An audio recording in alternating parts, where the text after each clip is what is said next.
दो घड़ों की कहानी। नदी किनारे एक छोटा सा गांव बसा हुआ था। नदी गांव के लोगों के लिए पानी का प्रमुख स्रोत थी, लेकिन जब बरसात के मौसम आया और गांव में कई दिनों तक घनघोर बारिश हुई, तो नदी में बाढ़ आ गई। बाढ़ का पानी पूरे गांव में भर गया। मकान पानी में डूब गए। लोगों को सुरक्षित स्थानों पर भागना पड़ा। बाढ़ के पानी में लोगों के घरों की कई चीज़ें बहने लगीं।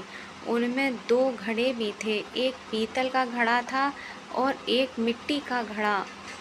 दोनों ही घड़े पानी में खुद को बचाने का प्रयत्न कर रहे थे।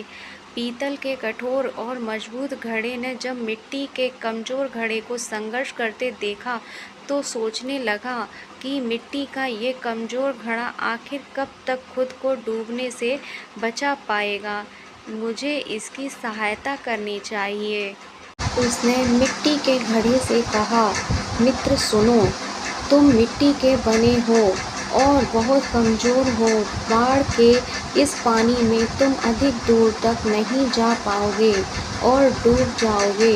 मेरी बात मानो और मेरे साथ रहो, मैं तुम्हें डूबने से बचा लूँगा। मिट्टी के घड़े ने पीतल के घड़े को देखा और उत्तर दिया, मित्र, तुम्हारी सहायता के प्रस्ताव के लिए धन्यवाद, लेकिन मेरा तुम्हारे आसपास रहना मेरी सलामती के लिए उचित नहीं है। तुम ठहरे पीतल के बने घड़े और मैं ठहरा मिट्टी का घड़ा। तुम बहुत कठोर और मजबूत हो।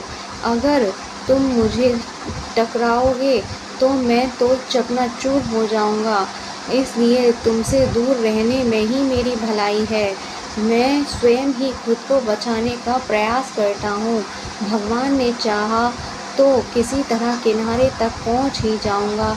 इतना कहने के बाद मिट्टी का घड़ा दूसरी दिशा में बहने का प्रयत्न करने लगा और धीरे धीरे पानी के बहाव के साथ नदी किनारे पहुंच गया।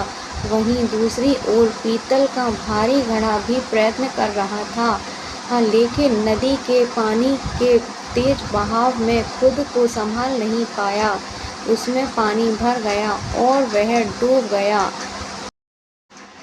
विपरीत गुणों की अपेक्षा समान गुण वाले अच्छी मित्रता कायम कर पाते हैं।